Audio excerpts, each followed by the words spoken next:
Transcription 28, speed 80 words per minute. Start. Mr. Vice Chairman, I was speaking about the need for developing a strong UN delegation. I wish that the Honorable Prime Minister would give his attention to this aspect of the matter, particularly in view of the fact that in the next decade or two, politics all over the world would take on a complex character, and it is necessary that men are trained from now on for taking part in international affairs. In the UK and the United States, such delegations are built with men who have wide knowledge of international affairs, and there should be other qualification for a man to be included in such a delegation. In this connection, I should like to mention that it is time for government to develop such conventions regarding the conduct of foreign affairs. In the United States, they have accepted the principle of bipartisan consultation on important affairs of policy.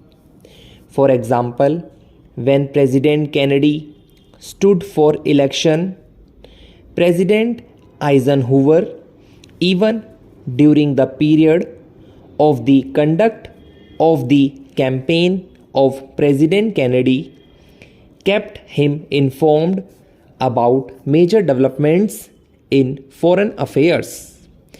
We have seen our government sending troops out of this country to the Congo, and at that time I had raised the point that before troops left our country for any assignments of an unusual character like the Congo assignment, members of the opposition should be informally consulted. There will be no question of any leakage of information, whatever if leaders in the opposition are consulted on important aspects of foreign policy. The consultative committee of the External Affairs Ministry does go some way to meet the needs of exchanging information about foreign affairs, but the informal consultation of the kind that I mention, where the leader of the opposition and leaders of other parties are called and told by the Prime Minister about unusual developments, would strengthen the convention that the foreign policy of the country has the support not only of the Congress party but also of the entire country. I was speaking about our external publicity, and it is a subject on which I think I can speak with some confidence, as I have been an old-time newspaperman in this country.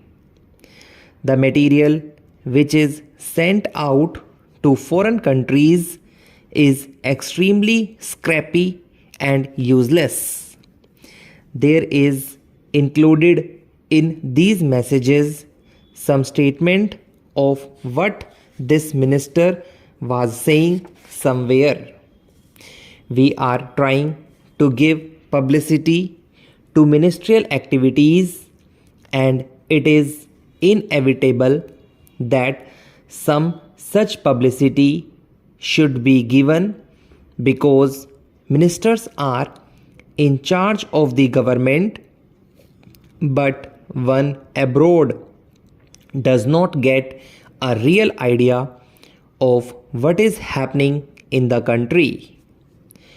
I would like to suggest for the consideration of the External Affairs Ministry that they should send a fortnightly assessment of what is happening in India, written dispassionately, not to please a minister or to highlight something that he has done, but to give an objective assessment of what is going on in the country.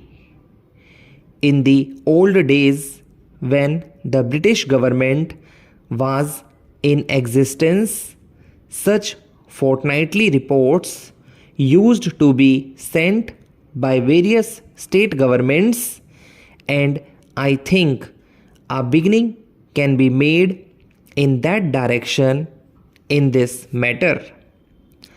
The other point I would like to suggest is that publicity is a complicated and technical matter. The Foreign Service, as it is constituted today, does not have sufficient training in publicity. The Estimates Committee, which went into the demands of the External Affairs Ministry, mentioned about the methods of training which have been adopted, but since our foreign service men are not trained in publicity work, and one sees, for example, that a lot of confusion has arisen in the United States over Ambassador Nehru's statement, I think the External Affairs Ministry might well set up a committee of members of parliament who are conversant with external publicity and some newspapermen to advise the External Affairs Ministry from time to time.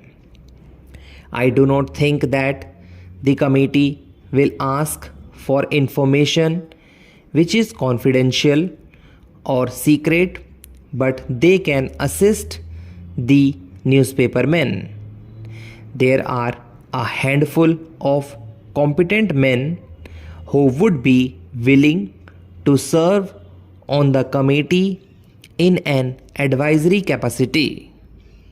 They would be able to tell the External Affairs Ministry what should be done in order that our news publicity abroad is better. I might mention also that the Estimates Committee had recommended the creation of a cultural cell.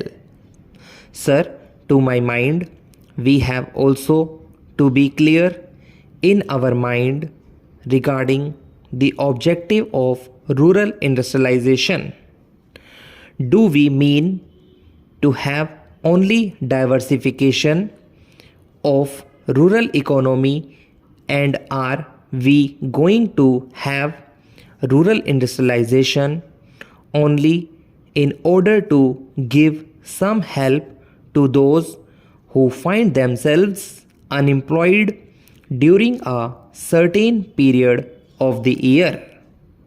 Are we aiming at utilizing local resources and meeting local needs through diversification of rural economy, or have we a more fundamental objective in mind when we are trying to industrialize the rural areas? Without this, I am afraid rural industrialization will not be possible.